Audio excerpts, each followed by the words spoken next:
Hello, everyone, and welcome to Johnny's Ambassadors Expert Webinar Series for Parents. I'm your host, Laura Stack, the founder and CEO of Johnny's Ambassadors, where we educate parents and teens about the dangers of today's high THC marijuana products, especially on adolescent brain development, mental illness, and suicide. Johnny's Ambassadors was formed after our son Johnny, age 19, took his life by suicide after becoming psychotic from using high potency dabs. We have another amazing expert here with us today to educate us, whom I will introduce in just a moment. After a few quick announcements, this session is being recorded. Please share the recording with your friends and family. There is a handout for this session, which Debbie has kindly provided of her slides. You can find that handout in your GoToWebinar control panel if you are watching this live, or it will be on the page where you're watching this recording. Debbie will present for about 45 minutes, at which time she will take your questions. So please type them into the question box in the GoToWebinar control panel. At the end, I will read those off in the order they are received. So type them in as you think of them, please, so that you don't forget your question. Okay, without any further ado, let me introduce Debbie Berndt, who is the Director of Substance-Free Athletics and is on the board of several national prevention organizations and a local coalition. All have the mission to reduce underage substance use. She also leads Parent Movement 2.0 and was recently invited by SAMHSA to participate on a technical expert panel, creating a national guide for marijuana youth prevention.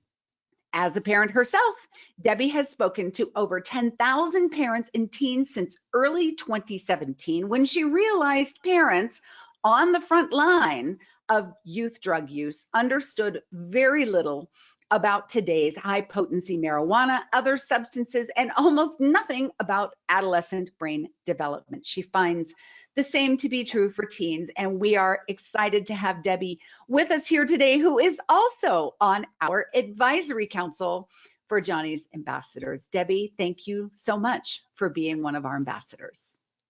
Thank you, Laura. I appreciate the introduction. Hi, everybody. So yes, we are going to talk today about a program called Substance-Free Athletics. And I'm just going to jump right in. This was advertised as the parents module. And in fact, we run through this module with parents and coaches, and we'll talk more about that as we go. So substance-free, hang on. You may have to click on your slide one more time, Debbie. There we go. Okay. So Substance-Free Athletics is a youth prevention program, and we know that successful youth prevention programs are multifaceted. They utilize many voices. They try to meet kids where they are, and they're ongoing. We're focused on athletics because a lot of kids play sports. Nationally, we see about 50 to 60% of high school kids are playing some sort of a sport. Culturally, athletics in a high school can spill into the general population. We find that school districts generally already have guidelines that are supporting robust substance-free athletic environments. And we know that coaches have this unique influence in our kids' lives. And if we can leverage that by supporting it, we have the potential to do great things. So substance-free athletics is designed, it has two major components to it, a substance component and a policy component. The substances component looks at the latest research and understands very specifically how marijuana, alcohol, and nicotine affect the athlete. So this information is generally interesting, but this is not a general drug education program. It's very targeted to athletes. Then we also look, when we're in a school district, at their policy, and we talk about that policy with all of the stakeholders as well. what we found is there's three major stakeholders in athletics, not surprising, the athletes themselves, the coaches, and the parents. And when we can get those three stakeholders to all have a common understanding about substances and they have a common vocabulary, those conversations that they have going forward can become more productive. We also find that students that are thinking about substances, when there is this common understanding around them, they have both a rational and a potentially shared basis for choosing not to use. So what are the benefits of being an athlete and being substance free? Pretty simply, optimal health. You can be in the best physical and mental condition you can possibly be in. You can achieve your maximum athletic performance. You have a unique role to play on this team, and you can bring all of that capacity to your team. Your team will perform overall at a higher level, and real team bonding can happen. Substances impact all of this in a negative way. For coaches, the value of having substance-free athletics is that your athletes are in better health and more productive. Your teams are more productive. Quite frankly, the job can be more enjoyable. We talk to coaches when they have a significant substance problem or use issue on the team. It's just a burden. It detracts from the mission of learning and playing great and creating and accomplishing something together. There's less liability. They can make more of an impact, and they all want the best for their athletes. For parents, it just means easier and less fraught parenting. Parenting's already hard enough. If we can become a more effective prevention partner, meaning educated about the environment our kids are in, about the substances that they're encountering, possibly looking at our own beliefs around drugs and alcohol, we can become a better, just a better partner in general. Also, if we can support those things that make our jobs as parents easier, it just benefits us overall and our kids. The NCA actually happens to agree with this. They recognize the three stakeholders, and they use a term called effective prevention partners. The NCA is very serious about drug and alcohol use. And if you have an athlete that is looking at playing in college, they need to understand this. If you think about it, the majority of the kids that the NCAA governs are all underage. 3/4 of them are. So there's no room really for substance use in that population. They also understand that and recognize that the harms of substance use go pretty deep. So let's jump in. We're not going to talk about that policy piece today, but we are going to talk about substances. And this is the program that we walk all of the athletes through. And then at the end, we're going to spend a little bit more time with you as parents and with coaches to kind of expand this conversation.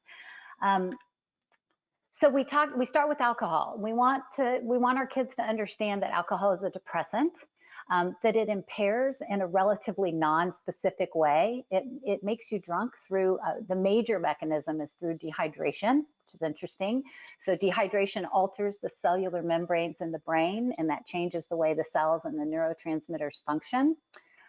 Alcohol is water soluble, so it washes out of the body in about 24 hours. And it has physical impacts on the athlete. So specifically, it constricts aerobic metabolism, which reduces endurance.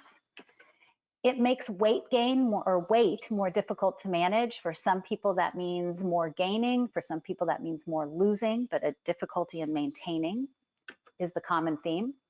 It inhibits absorption of nutrients, which decreases endurance, decreases protein synthesis, which is all about muscle repair, and increases the chance for injury. This muscle repair is a kind of a common theme throughout the substances. Big part of athletics is tearing down muscle tissue and tendon fibers and bone tissue and rebuilding it for stronger, more efficient mechanics. It disrupts sleep and hydration.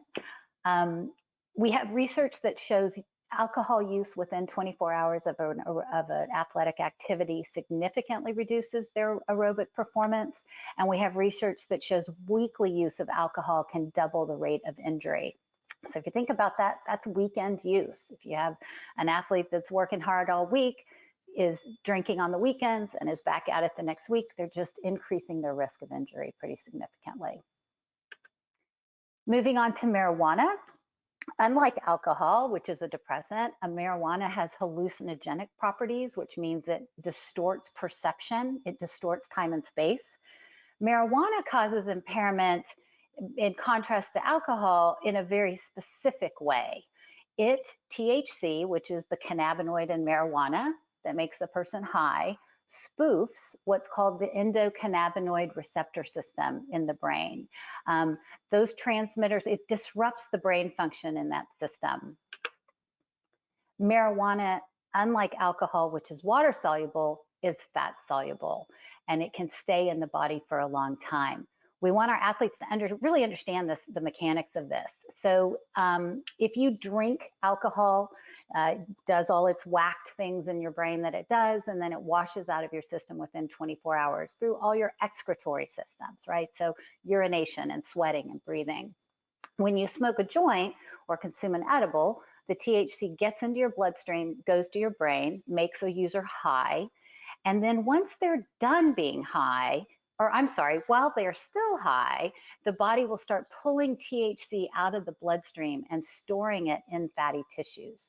This is how the body handles all fat-soluble toxins.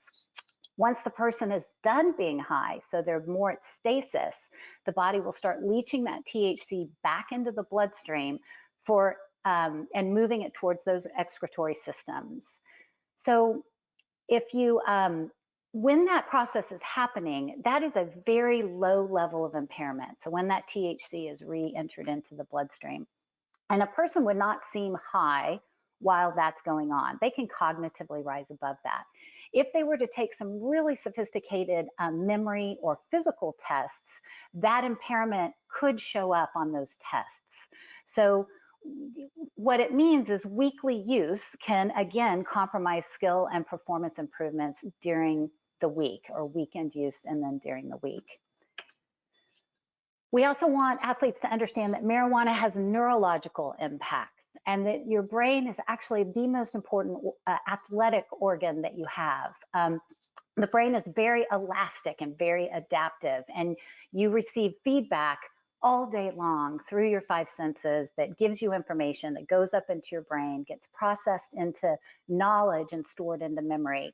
And your brain is this repository of everything that you understand intellectually and in every other way, and how you understand the world. So if you think about what athletics is, it's the conditioning, practicing, playing, and getting feedback on your performance and how your body moved and what the environment told you about your sport. And you are always developing athletic knowledge every time you're playing, every time you're practicing. So your brain is your physical repository and really the command center of everything you know physically and intellectually about your sport. So you've got to protect your brain. In this program, we spend a little bit more time talking about marijuana because it's important to understand the mechanics of it, and it's the least understood drug that we are talking about today. So it's important to know, if you want to understand marijuana, you need to understand that endocannabinoid receptor system. Sometimes you'll hear CB1 or CB2 receptors. That's what makes up the system. We have naturally occurring cannabinoids in the body and brain. So when the endocannabinoid system needs to perform, it produces anandamide, which rides on the system and makes the brain function in the way it's supposed to. THC, which is a cannabinoid, interferes or kicks anandamide off that system and takes over. You can see just in the pictures that molecularly they look very similar. So whenever I talk to teens and some adults, I will get a question once we see this slide that goes something like, well, if marijuana is doing something that my brain's already doing, isn't that one of the reasons why it's more natural or better for me? And the short answer to that question is no. In fact, it probably makes it more detrimental because of homeostasis. So what you're seeing here is, let me see if I can get my pointer. I don't think I'm going to be able to get it, but these are brain cells. And the neurotransmitters go through the top of the brain cell, they cross the synaptic gap, and they get picked up on the receiving side of the brain circuit, and then move on to the next brain circuits. If you inundate your brain with a bunch of THC and more cannabinoids than it needs, because of homeostasis, your body will react and it'll start trying to adjust. And one of the things that it does to adjust is starts turning off the receptors on the receiving side of the brain cell. And this has real physiological impact. This is an MRI of a non-using 16-year-old as compared to an MRI of a using 16-year-old. And the holes that you see in that brain or that picture are not really holes. That's where the blood flow and the neural activity in the brain has slowed down, partly due to that shutdown of the receptor system. So let's talk about this system for a minute. Like I said, CB1 and CB2 receptors, you have them on over your entire body. If we look at the brain, you have them in major concentrations in 6 parts of the brain. What that tells us is that those 6 areas require the right amount of cannabinoids to function properly. And importantly, those 6 functions really do impact athletics. So we want to understand them. First of all, the hippocampus, which is all about memory storage. The frontal lobes, which is where memory, where you have working memory, ideas are sparked and held there for a moment, but while the brain processes them. And the basal ganglia, which is all about body organization. So let me give you an example. If you're an athlete and you have a thought, go catch that ball, that idea fires off in your frontal lobes. It's held there for a moment in working memory while your brain goes to the hippocampus and retrieves everything it knows about catching that ball. That's brought back, and then your basal ganglia starts organizing your body to take that action.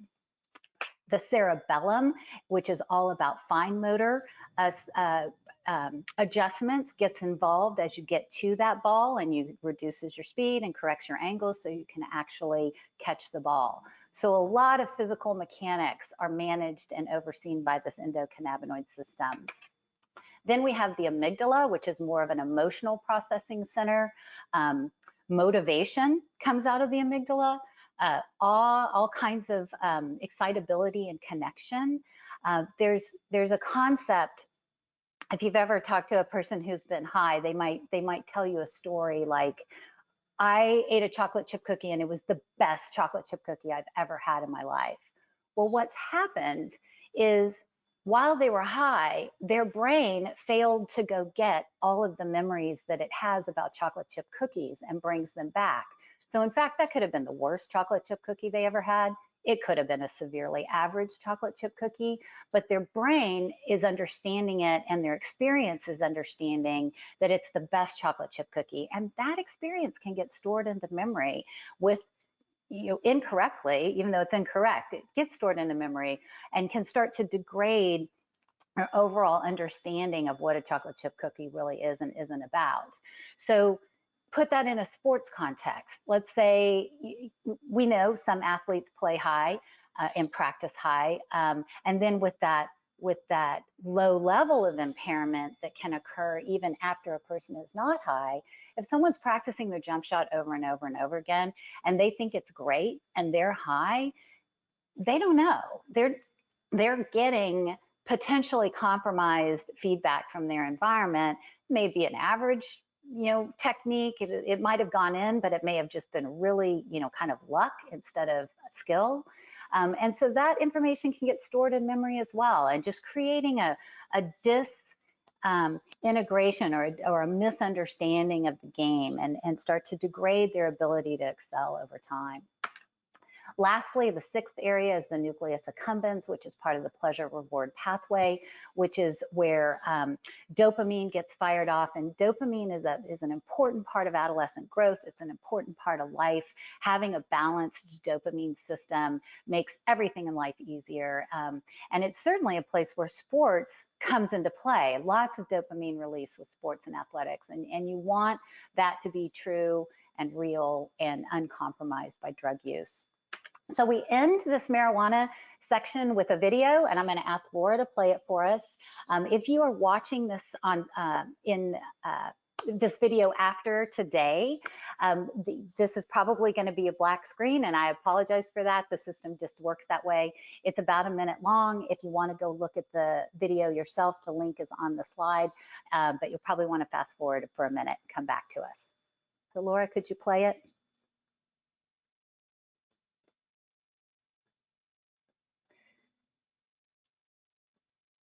Well, Miss Laura, are you there?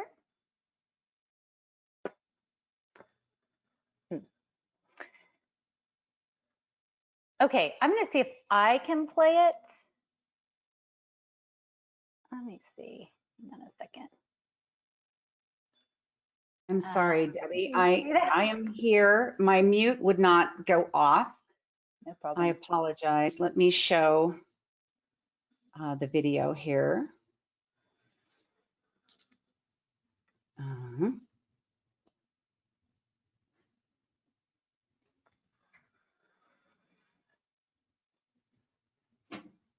Here we go.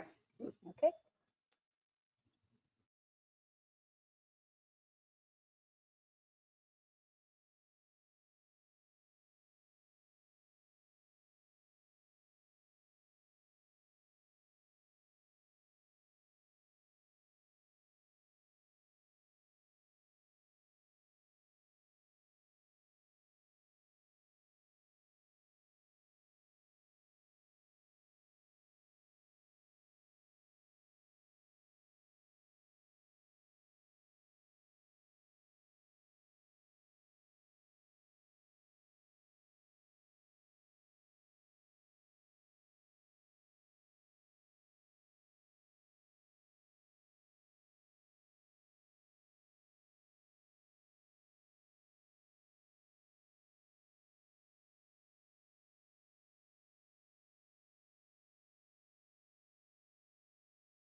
Awesome. Hey, now I'll put you back on here, Debbie. Great. Oh.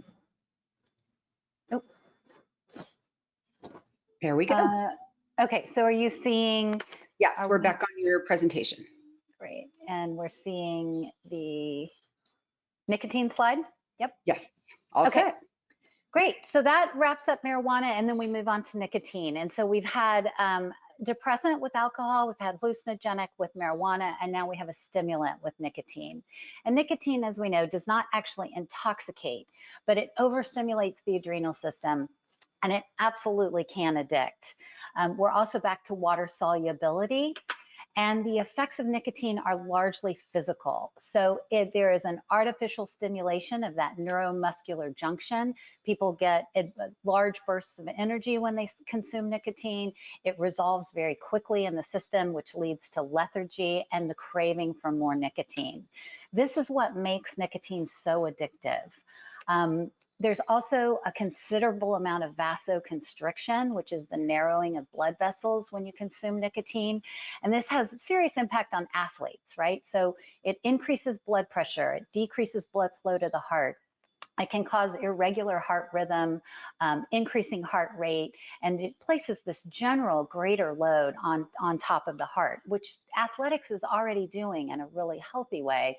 It's a very counterproductive, unhealthy way of this happening.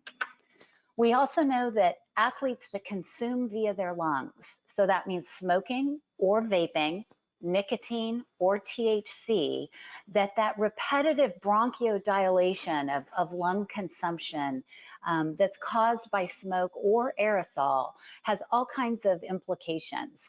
It reduces the capacity of the lungs to take in oxygen over time. It decreases the amount of oxygen that's in the bloodstream because a person is breathing less oxygen. And things like carbon monoxide and chemicals are getting bound to the blood, which should be binding to oxygen.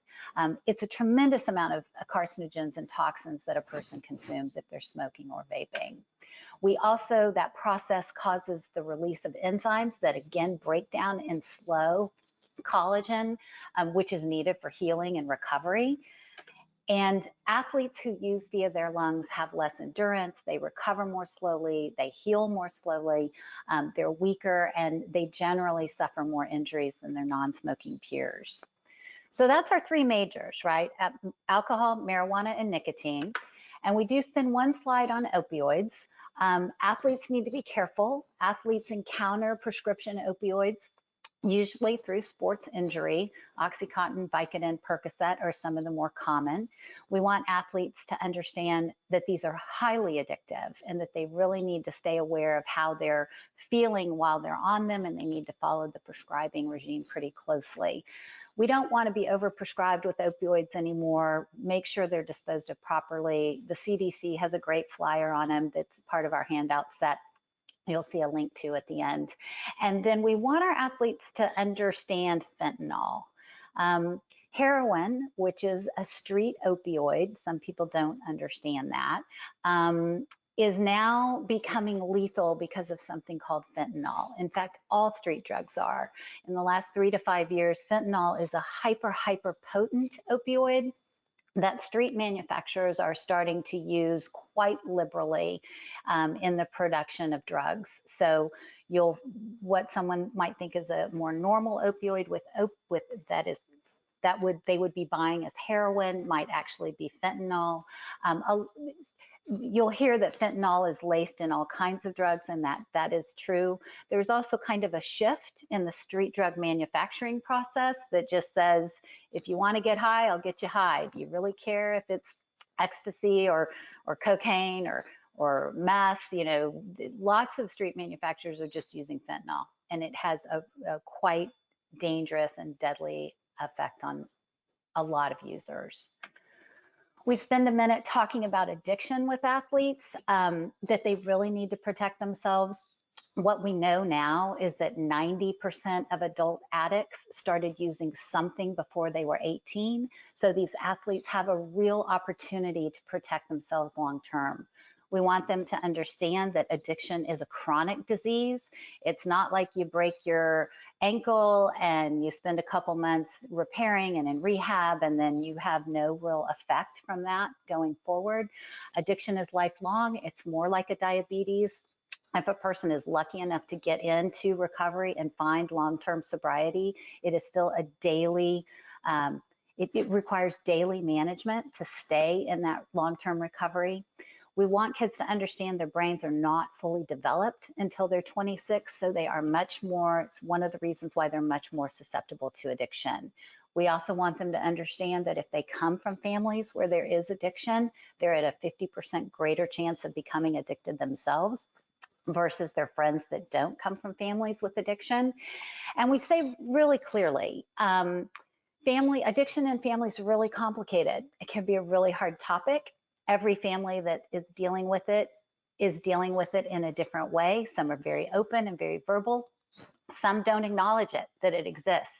And, you know, we tell the athletes, if after hearing this, if you want to march back into your family and say, we've got to start talking about this, and that's your personality and style, great. But what really is important, if you think there's addiction in your family, is that you wait. You delay the onset of use of drugs and alcohol absolutely as far out as you can, preferably till you're after 26, if ever. We want kids to understand addiction rates. NIDA tells us that about 15 to 20% of people that drink are addicted.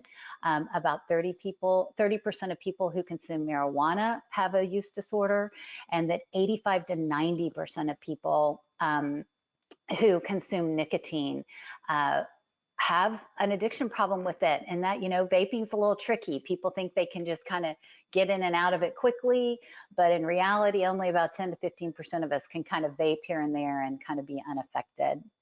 We end this section with an addiction video, and I'm not going to have us watch this right now. I really do encourage you guys to go to look at that video. It's 3 minutes, 40 seconds. It's really strong and very powerful, and we end the addiction section with that. Then this is our last slide with the athletes. We know when we're talking to athletes that a majority of kids are not using. That's what the statistics surprisingly tell us. But we know way too many might be, and we just ask them simply, if you are, stop. The good news about stopping now is the same thing that makes your brain more vulnerable to substances is what can make it easier to stop. now. It's adaptability. And if there is any damage and structural changes that your substance use has started doing inside your brain, it's also the same thing that makes the repair of that quicker and more efficient. We want kids to understand that there is withdrawal to stopping substances, or there can be. Quickly, if you've had a friend that tried to stop vaping nicotine, you may have already seen it. It can be really uncomfortable, especially that first week or two. That discomfort does decrease over time, and usually pretty quickly as the body retrains itself not to crave the nicotine. Alcohol, depending on how much is consumed, can be more of a rolling up and down kind of a withdrawal. And then marijuana, again, is tricky. So because it's lipophilic, because it stays in the system for a long time, a person really doesn't start going through withdrawal until several weeks out. It can even be week 3, week 4. And many people have stopped, have tried to stop smoking marijuana, have done great the first week, the second week, the third week. And then they start convincing themselves that, well, they probably didn't have a problem anyway. I've been able not to smoke for 3 weeks, and then they'll pick it back up again. And what's happening is they're really hitting withdrawal for the first time. That THC is really vacating their system, and the discomfort of its loss kicks in. The other thing we tell kids, if you stop and if it's difficult, don't go on the start-stop roller coaster. Get help. If we're working with the school district, we'll know specifically what those mechanisms and channels are, and we'll direct them to them. Short of that, though, talk to a coach, talk to a parent, talk to a teammate, talk to a school counselor. Get help. Don't suffer. And then we end here with our athletes. Answer questions, see if they need any more information, encourage them strongly to follow us on Instagram, make sure they know where the website and emails are. So that is the core of the substance-free athletics substances portion of the program. When we're meeting with parents, I don't think I said this before, but parents tend to parent drugs and alcohol based on their experience, right? Makes sense. That was when they were in high school. That's what they know about high school and middle school. There has been so much knowledge and understanding that has evolved in the last 10 years and 20 years that most parents are kind of out of date on what they know. So we spend a few minutes bringing them up to date. And we said to the guys, and we reiterate with the parents, that adult addiction is now seen as a childhood onset disease. So parents really need to get their heads wrapped around that. And we encourage parents that if there is addiction in the family, if they can, to empower their kids with that knowledge. We know so many kids that use that knowledge prophylactically. They'll be in difficult situations and just say, "Hey, I'm at greater risk than you are. I'm not going to drink." And yes, there's peer pressure out there, and that does not always work, but lots of times it does. We also want parents to understand that substance use during young years can cause mental illness. There's this narrative out there, if a kid starts to use and use heavily, that says, oh, they're using to medicate an underlying condition, which may be true, but as likely or as equally true is they may be creating a mental health issue like anxiety and depression. We don't spend time on this in this presentation in particular, but marijuana causes a tremendous amount of psychosis. In fact, when you look at all the recreational drugs, it causes the greatest levels of psychosis that convert to unrelenting conditions like schizophrenia, like bipolar disorder, and other kind of cognitive deficits. We also want parents to understand gateway. So most people have heard marijuana as a gateway drug to other use. And there's arguments about that, but in fact, that's true. That's always been true. One of the reasons that is true is because cannabinoids and opioids run on the same neural superfamily of neurons, G protein receptors. So if you're a person whose brain is going to say, ooh, I like these cannabinoids, and boy, I want more and more and more, the step off to opioids is very easy. and your brain is primed for it. The gateway has been opened to it. But we really look at the three majors now as gateway drugs for adolescents: marijuana, alcohol, and nicotine. Don't be afraid of this slide, but real quickly, what it's showing us is that kids that do not use marijuana use the other drugs at these really low levels. If they do use marijuana, they use the other drugs at these really high levels. If they do not drink, they consume marijuana, cigarettes, and other illicit drugs at these low levels. If they do use alcohol, and these are different levels of alcohol use, they consume these other drugs at these higher levels. Same for nicotine. No use, don't use the other drugs very much. Do use nicotine, use the other drugs a lot. So this is telling us that as parents, one of these drugs is not better for our kids than others. There's this kind of myth out there that marijuana is maybe better for our kids than alcohol, which is just, not true. The other thing we like to do if we have time with parents is to have a bit of an adolescent brain discussion. This information, I always get feedback, is like some of the most important stuff anyone ever gets out of a presentation I do, because it helps you parent. It helps you understand this adolescent brain. So real quickly, there's three major components to the adolescent brain. There is the center component, sometimes called the reptilian brain, the brain stem. It's where all core bodily function is. It's where your deep primal instincts are. Am I safe? Do I have enough to eat? Is anything going to hurt me? And then wrapped around that is the limbic system, which is sometimes called the mammalian brain. It's a big emotional center. Do I feel cared for? Do I trust people? Where do I fit? How do I belong? Is all kind of going off and managed in that limbic system.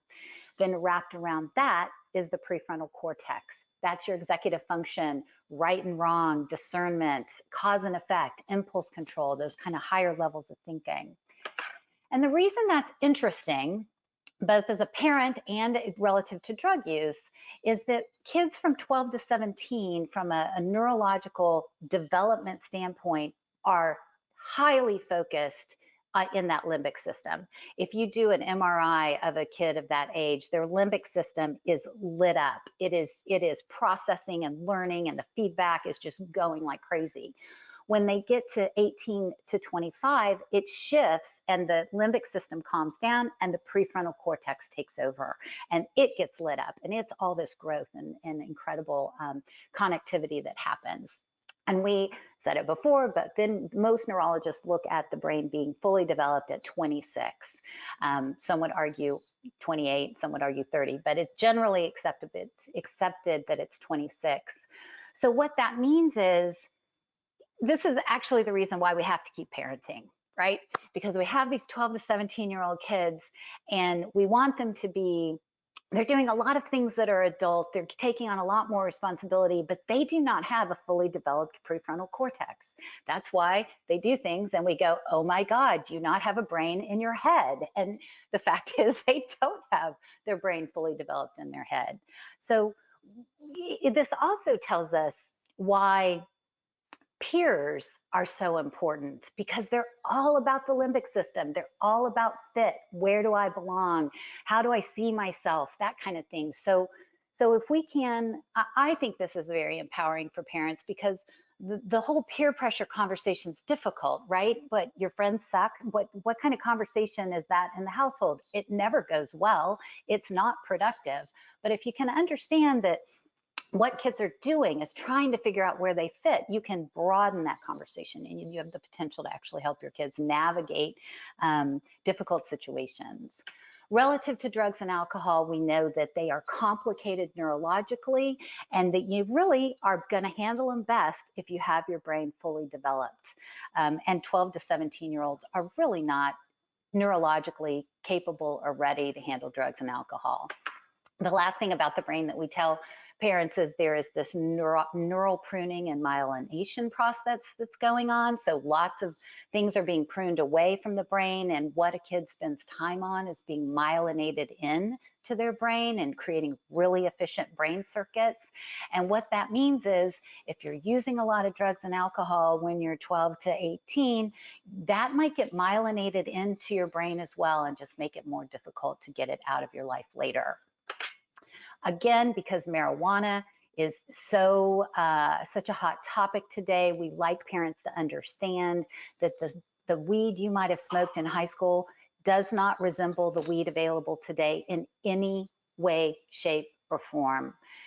As early as the 1990s, 25 years ago, if you smoked a joint, you got about 3% THC. You cannot buy plant form marijuana today less than 18% THC. So as compared to what you might have smoked, the drug is at a baseline 6 times stronger than what you might have consumed. We also have concentrates now, liquid and solid concentrates. The marijuana industry has figured out how to extract the THC from marijuana and get rid of the plant body. You'll see the liquid concentrates as vaping liquids. You'll see the solid concentrates as dabs, dabbing. We have a whole class of products called edibles. Those concentrates can be added to foods and drinks, and they are. They can also be added to all other kinds of products. So you'll see THC infused lotions and salves and tinctures and patches and tampons and every variety of product out there. Quickly, just some pictures about that. This is plant form marijuana. This is a vaping, these are vaping systems. There's an open system and a closed system. The closed system uses the pods. Juul is a closed system. The open system uses the little squirt bottles, so everything else is an open system. Dabbing, that's what some of the, you'll hear it called wax, shatter, butter, that's what that looks like. And then you can see any variety of edibles that are out there, and they have really very high levels of THC in them. Recently, our Surgeon General finally came out and made a statement against marijuana, that it is not safe for adolescents or pregnant women. Very powerful statement, first statement made in 35 years about marijuana from this office. And lastly, with parents, we just want to have a quick risk conversation, right? A lot about what you're doing when you're parenting is trying to mitigate and reduce risk. So when it comes to substances, what we know is that some kids will avoid them just with information. You tell them it's bad, you tell them why, they're like, great, don't need to do it, wasn't gonna do it, done. Other kids are gonna be more likely to avoid substances if there are consequences to their use. And those consequences cover the gamut, right? So the consequences can be opinion. You know, your parent and your community and your coaches don't like it, they don't want you to do it, that's enough of a consequence. It can be literal consequences like rules and things that are going to happen to you if you use and get caught. And then it can be biological consequences, a lot of what we talked about today. And then even more kids are going to be influenced by their peers, again, because of everything we know about this type of neurological development and this time in their lives. They are very influenced by peers. So athletics offers us a great entree into all of those things. And substance-free athletics was built because of that. We want information to go to these kids. We want them to understand the consequences from a biological standpoint. We want them to understand the consequences from a policy standpoint. And then goodness knows sports is about relationships, right? And peer relationships, and some of the greatest relationships in high school are the ones you have on your teams. So if we can help teams and bolster those relationships in a positive way, we might have some impact. So this is where we end with parents. And we usually do a survey, pre and post survey. We didn't do it today because of the technology. There are some handouts. Laura will send out a handout link after the presentation. And then if you want to continue this conversation, Parent Movement 2.0 is all about parents talking about substances, and there will be a link to that as well. So let's open it up for questions. Wonderful. Thank you. We do have some questions for you. I'm going to just put us up so we can chat. Thank you for that, Debbie. I love that section on the brain. I think so many people don't understand that. And it was so informative, and I loved that. Some of the questions that have come in, let's see. Such a great presentation. Wish I saw this years ago. Okay. How do you talk to kids about use if adults in their lives use with no seeming impact. Do you have any advice for that, Debbie? Um, so yeah, let me say two things about that. One, if you go to the Substance Free Athletic website, there is a page called What's Next. And it is a page that is all about, okay, if you run the Substance Free Athletic program, what do you do after that? And in there is a link to Dr. Stephen Taylor, who is the medical director for the NBA, and he's responsible for player health and anti-drug programming. And he does some of the best discussion on this topic that I've ever seen videoed. So I would recommend going to watch that. But let me say this.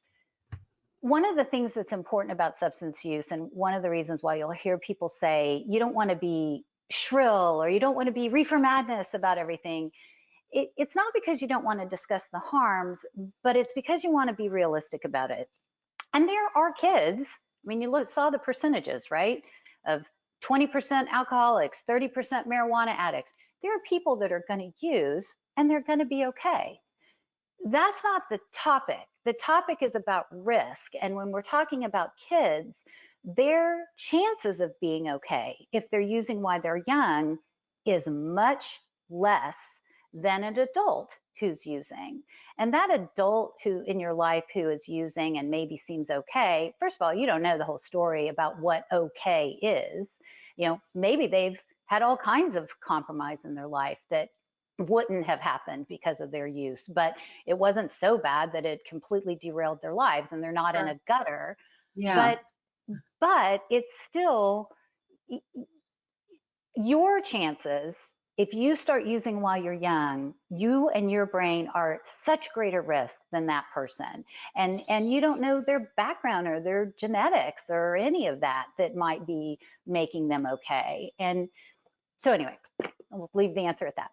No, that's great. And because also their brains are formed, I think so many kids just think, they just feel invincible at that age. Yeah. It's such a dynamic, it's the Superman syndrome. And especially when you're talking to athletes, they are lots of times really in touch with their body, really in control. They can really make amazing things happen, on a playing field or at practice or, shooting that last shot at the buzzer. They have this I'm invincible feeling. And then goodness knows if they get selected to go to college and play in college because they're so good, that, I'm invincible mentality, it's just kind of natural. So to talking to athletes and helping them realize that they're not invincible everywhere. And if they want to preserve their invincibility, staying away from drugs and alcohol is key, is so important. That's a good motivator. Okay, great. All right, next question. Do you advocate for schools to do random drug testing for athletes? Random drug testing is so interesting. As a parent, there's no way you're testing my kids for drugs. I am personally against it. As a prevention professional, there's a lot of arguments for it. And it does have, the research says it is really powerful as a deterrent. One of the things you can do to kind of bridge those two feelings, if you share those feelings, is drug test your kids. You as do a it parent, yourself. yeah, you can drug test your kids. There's easy tests to be gotten anywhere on the internet. There's so many different supplies. And you can also threaten to drug test. I mean, the threat of the drug test, we know so many kids that use the threat of the drug test as their reason to say no out in their world.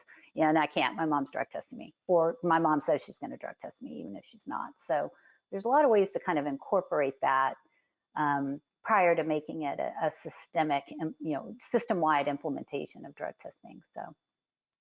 Okay, great. Thank you. Do you have some tips for how to talk to adults who are using in front of your kids? Oh my God, don't get me started. I could tell you so many stories. So the main tip, and it's worked for me sometimes and it hasn't other times, is to let that parent know that you're not okay. that it's really important for this to not be modeled for your kids. And you have no problem that they're drinking. You have no problem, if you're in a legal state that they're using marijuana. If you don't, I mean, if you do, don't go there. But just that it's not okay for you. And is there a way that, can I help change the situation? Can I help come to the after, game party and manage the environment? Engage in the process. You will and won't get taken up on that. But, voicing that you're not okay is important. And if there is addiction in your family, for example, and you're comfortable sharing that, you can share that as well to dimensionalize why you're not okay with it. But it's completely appropriate as an adult to not be okay with kids using for every reason that we just talked about. And it's really appropriate to have two codes of behavior, right? One for kids, one for adults, especially for substances. And I don't know, it's just, the worst part about substances is it does put us in so many awkward conversations with our community, and you just have to do it. So Yes, and getting the kid to understand just because an adult is doing it doesn't mean it's okay for you, right. for all the reasons that you mentioned. Yeah. But I think that conversation with them is so critical. One of the questions here is, what do you do if your teen does not believe that it's a problem? They believe that it must be safe because it's legal. How do you convince them otherwise? Excellent question, and a hard one. Sometimes just having more of this information can help. Having the mechanisms, the biological mechanism information that we've talked about today can help. And then, then it becomes all of those parenting, conversation, and listening skills, right? That we all have to find as we're, parenting our kids. Give them some time to react to things, have some answers yourself so you're not just taking everything they tell you. One of the things that we talk about in our parenting conversation is that, this idea that this is an industry, that the marijuana industry in particular is a multi-billion-dollar, highly profit-motivated industry. And we should not be naive about that. This is not about social justice. This is not about individual rights. This is 100% about bottom line. And we can look at alcohol and we can look at tobacco and we can see their histories in marketing to kids and convincing kids that this is good for them. And then you can change the conversation or morph the conversation into, where are you being promoted to? Who are you seeing it? Why do you believe so strongly? Where are you getting that messaging? And listen to their answers, which is the hardest thing to do as a parent, right? But then, help them, explore with them. Oh, so-and-so influencer is smoking all the time. Think they're being paid by anybody? Such and such ad came across your, TikTok, blah, blah, blah. Think that was intentional? Think they're trying to get to you? And point to other, not as difficult products to look at. What about, look at some of the sports advertising out there and the nutrition advertising that's being targeted. You're seeing that on TikTok too. What do you think? I bet that nutrition company is trying to get your attention as well, to kind of, and what you're doing is broadening the conversation beyond just substances at that point in time, but helping them understand the mechanics of their belief. It can help. Some kids are real receptive to that. Yeah. Yeah, that's a great technique. I think in general, young people don't like to feel that they're being taken advantage of. And if you can help them see that kind of in a neutral way, I think that could be hugely beneficial. I like that. Okay. Yes, someone agreeing with you here. It is so hard when the industry is pushing all the lies around harmlessness. Right. Excellent insights. You're very smart.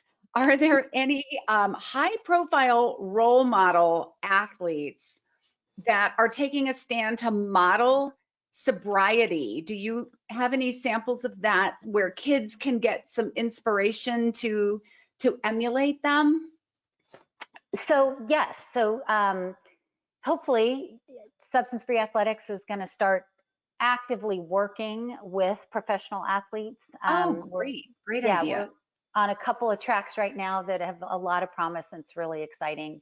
Um, two other things to say. Again, that what's next section of the website, there is also a link to an organization called naturalhigh.org and to their storyteller page. And they have done, I love so much of their curriculum just in general, but they have, since the beginning of their existence, always videotaped higher profile individuals and their message, anti-substance message. And so you'll find pro skateboarders, pro surfers, national baseball, national football, national basketball league players in their storyteller page that have anti-substance messages.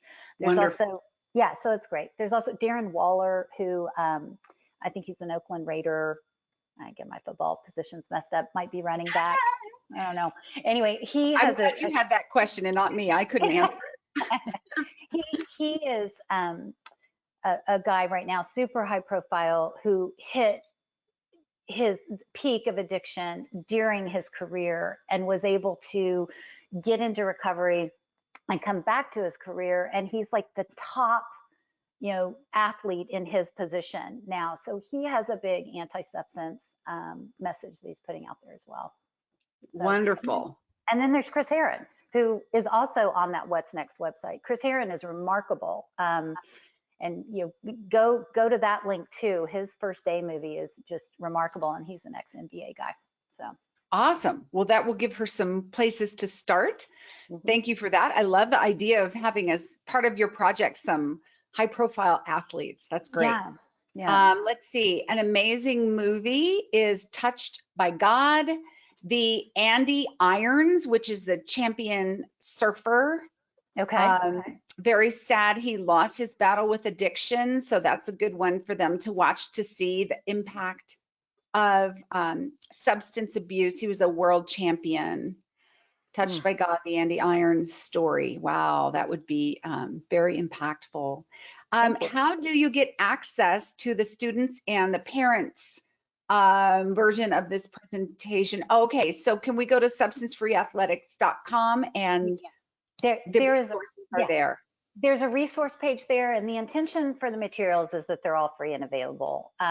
So you can go download the PowerPoints there. And the thing about those PowerPoints, though, is they're all the substances portions of the presentation, which can be great. I've done tons of presentations where we just talk about the substances. If you wanted to do more of the policy piece, you can contact us, and we're happy to come in and put that policy piece together for a district or school, what have you. And wonderful. And then contact us through the website as well. We're happy to, and people are starting to. It's really great. The program piloted for about 1.5 years, but launched officially November of 2020. And we are starting to really have real conversations about implementation with school districts, with individual high schools, with counties. So wow, nice. Love to hear from you. Yeah.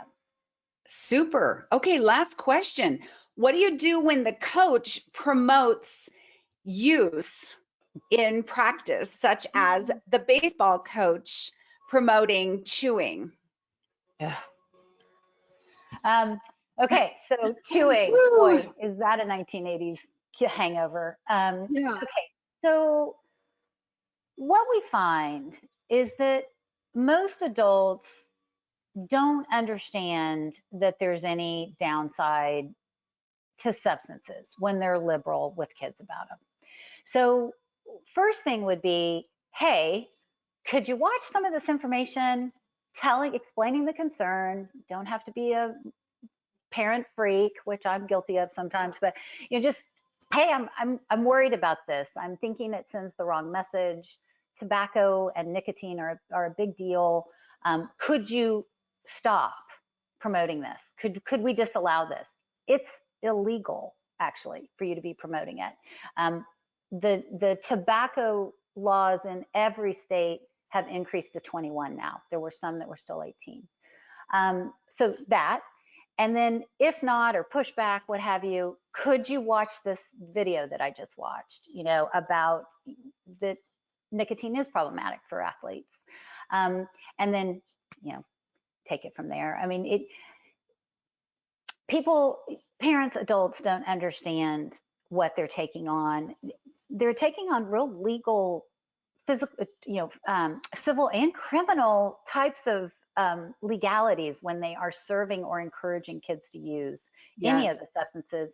And then nobody understands that there is an addiction and a genetic addiction component here, that those parents that throw all those parties and allow all those kids to drink at their house, I really believe if they understood that they are potentially harming these kids and setting them up for a lifetime battle with a chronic disease, that they would be making different decisions. So again, sometimes education. Yes, great advice. I like that 3-step process. And if needed, you have to go higher than that. Well, and yeah, I mean, get it done. Yeah. Yes, that was well said. Anyway. Excellent. Well, Debbie, we have come to the end of our hour. It goes so fast. And thank you once again for continuing to give so much of yourself, your time, your talent. Everybody is just saying so amazing. Thank you both. Great presentation. And I will echo that and just tell you how grateful that I am for the blessing of your friendship and for you being one of Johnny's ambassadors. Thank you so much, as always. Thank you, Laura. You are the best, and right back to you. I really appreciate this. Take care. Thank you. Take care, everyone. See you soon on Johnny's Ambassadors. Bye-bye.